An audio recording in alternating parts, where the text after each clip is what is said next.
I get high with a little help from my friends. I get by with a little help from my friends. Paddy Pimblett versus Justin Gaethje, the standard narrative, the thing that you're going to hear 40,000 times going into this matchup is that the reason the UFC matchmakers chose the opponents they did for Paddy Pimblett, the reason that he fought Michael Chandler, the reason why he fought Tony Ferguson, Bobby Green, is because of their age. In part, that is true, but there's a deeper reason. There is a more specific thing that UFC was looking at when they chose the opponents for Paddy that they did. Let me explain. If you do some internet deep diving, if you add up the stats for fighters in the lightweight division, the TKO KO rate is around 30%. Fact check me. Go look it up. If you look at Paddy Pimblett's last four opponents, their knockout TKO rate was 15%. So yes, age plays a part, clearly. But more specifically, the UFC handpicked matchups of people that they knew would not be able to KO Paddy. Why? Obviously, he's marketable. It's not a secret. They want this guy in a spotlight. He is a viral moment waiting to happen. He is probably the most eloquent fighter on the mic since Conor McGregor, and they wanted to give him an opportunity to grow. Because if you've ever watched a Paddy Pimblett fight, from Cage Warriors on, his entire UFC career, you know that his striking was hot fucking garbage dog shit. Everybody has talked about it. That's another thing you're going to hear 55,000 times this week, is that Paddy's striking defense is atrocious, which is true. However, we've seen a progression. We've seen it get better. If you go watch any of Paddy's fights in the UFC, Jared Gordon teed off on him probably 20 times with the left hook, straight to the face. Tony Ferguson cracked him a bunch of times. Michael Chandler, in the first minute of their fight, big right hook, bang, connected. Paddy Pimblett ate every single one of those shots and knew he had no fear in the striking department. It gave him an opportunity to have live sparring reps in the octagon to get him to build that part of his skill set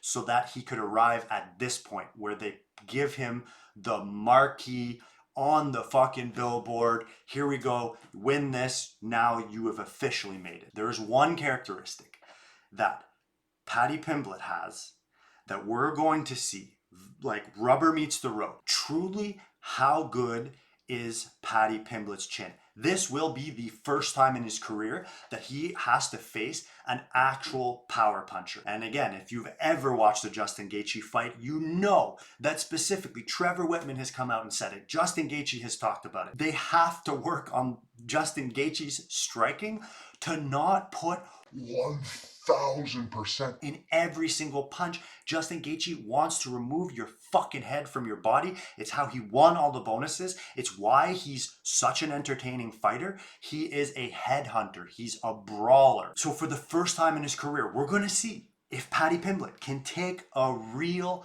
fucking punch. All those stats I gave before about the KO rate, anyone want to guess what Justin Gaethje's KO rate is? 14 fights in the UFC. 43% of them had ended in a KO or a TKO. So the number one attribute of Paddy Pimblett, we are going to see the proof of whether Scousers can get knocked out. Another standard narrative that you're going to hear a ton of times this week is that this is a striker versus grappler matchup, and I disagree. I mean, this is not super complicated to break down for the most part. It's striker versus grappler. There's a few points. And again, if you go and actually watch Paddy Pimblett's fights, which I've done over the last 2 weeks, I watched every single fight going back to Cage Warriors. This guy does not shoot doubles. He barely shoots at all. He has 4 takedowns. 4, actually, 1, 2, 3, 4 in his UFC career. So to call him a grappler is kind of missing the point, which is funny because if you watch Paddy Pimblett fights, again, they oftentimes end up in the ground. So how does that happen? Why does that happen? And more specifically, Justin Gaethje only has given up 7 takedowns. 7 takedowns in his 14 fights. And this is a guy who's fought Khabib Nurmagomedov. This is a guy who's fought Charles Oliveira. You can obviously classify Justin Gaethje as a striker. There's no two ways about it. That is obvious. Paddy Pimblett is not a typical grappler. Yes, his best path to victory is his jiu-jitsu, but he is a scrambling artist. He is going to thrive in the chaos when shit gets all over the place, like a milkshake. The thing is, Paddy Pimblett is going to be able to take advantage of some very specific things that Justin Gaethje does. Number one being, Justin Gaethje has this weird, strange, inexplainable tendency. Whenever there's striking exchanges, he, for some fucking strange reason, all the time, he puts his guard up and ducks his head down. Now, he got caught with this specific thing against Charles Oliveira, and it's a big part of the reason why he lost. Justin Gaethje eats over 7 significant strikes per minute. Paddy Pimblett only eats 3. So, from a technical standpoint, my prediction, what I think is going to happen, what I believe is how this fight is going to play out, is quite similar, honestly, to how Paddy Pimblett looked against King Green. When he fought Bobby Green, he didn't just go out there standing in a phone booth directly in front of him. No, he was a little bit more meticulous. He wanted to stay on the outside. Paddy Pimblett has a 3-inch reach advantage over Justin Gaethje. He's going to throw leg kicks. He's going to throw punches. And when Justin Gaethje covers up and does that weird thing, he'll come in, he'll rush in, and he'll throw a 1-2.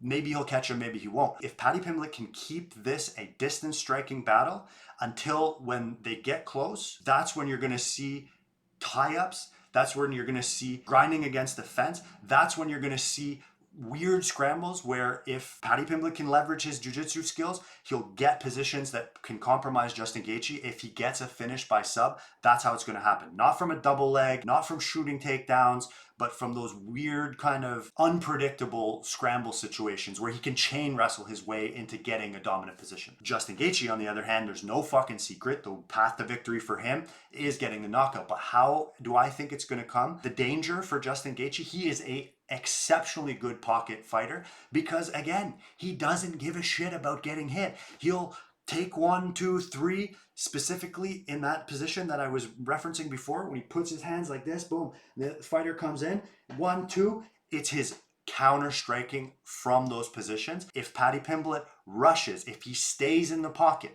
if he stays within range of Justin Gaethje thinking, I'm just going to unload on you, that's where Justin Gaethje will catch him. My prediction for this fight, though, honestly, I have a rule of thumb.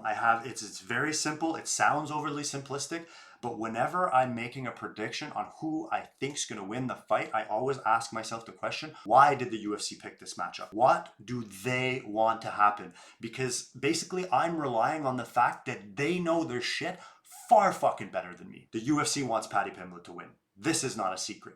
The reason that they chose Justin Gaethje, the reason he's getting this title opportunity instead of Arman Tsarukyan, which everyone, including myself, has done videos and bitched about, it's not a meritocracy. The reason why Justin Gaethje is here is because the UFC believes that he can beat them. Will it happen? We don't know. But I think that Justin Gaethje at this point in his career is the perfect matchup for Paddy Pimblett. It's not going to come from double legs. It's not going to come from takedowns. It's going to come from something fucking weird. Either way, I hope this fight gets the credit that it's due. Yes, we all wanted to see Ilia Topuria, but isn't it that much sweeter if Paddy Pimblett can go out, get a legitimate win before fighting Topuria? Because that will undoubtedly be the biggest test of his career. If Justin Gaethje wins, listen, man, credit to him. He deserves all the fucking flowers in the world for the blood he shed in that octagon for our entertainment. And I would absolutely love to watch him fight Ilia Topuria, even if I think he gets his face taken off in that. Let me know what you think. Are you on the Paddy Pimblett side or are you on the Justin Gaethje side? And do you have an issue with how Paddy Pimblett's opponents have been chosen thus far, or are you okay with the UFC building stars by giving them favorable matchups? That's it. Thank you for watching and enjoy the fucking fights on Saturday. Also, like, subscribe, all that YouTube bullshit. Yeah, whatever.